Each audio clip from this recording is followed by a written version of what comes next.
Este é Roberto Carlos. Aínda non xoga no Madrid, pero non lle importaría, xa que é o seu equipo favorito. El é chantadino e acaba de xogar nada máis e nada menos que coa selección galega de fútbol sala. Unha experiencia que non o deixou indiferente, xa que non foi nada doado chegar ata alí, senón tamén polos resultados obtidos.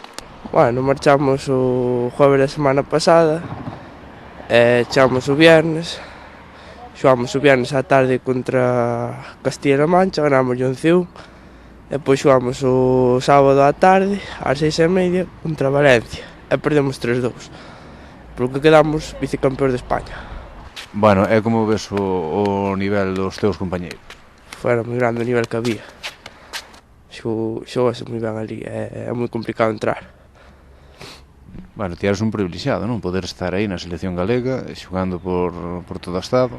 Sí, podeme considerar un privilexiado, porque foi o único que deu pasado as 4 pruebas que houve de escoller aos xogadores.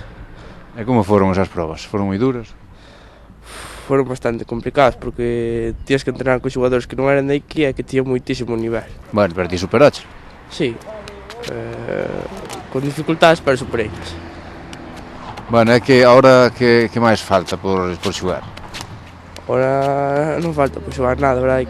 Que a ver si conseguimos a Copa de Fútbol Sala co Chantada e a Copa de Fútbol 11 co Chantada tamén.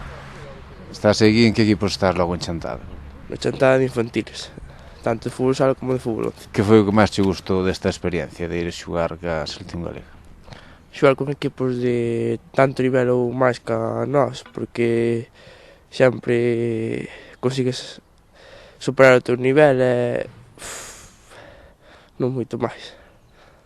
É unha experiencia de que marchache fora de Galicia, estuveche xogando en Málaga, contra equipos bastante superiores. Bueno, ya isto telo como un hobby ou gustaríache nun futuro dedicarte a isto? Home, calquera lle gustaría dedicarse a isto, pero é moi complicado. Hai que seguir para diante e intentar superarse cada día máis e máis.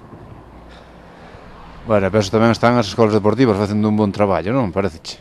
Sí, porque temos ali a formación básica, enséñanos, aprendenos a xogar e danos a nosa primeira oportunidade como futbolistas. Un rapaz que está nas escolas deportivas de Chantada en fútbol 11 e fútbol sala. Pois noraboa a esta xoven promesa chantadina. O primeiro paso xa o deu. Oxalá lle vayan ben os seguintes.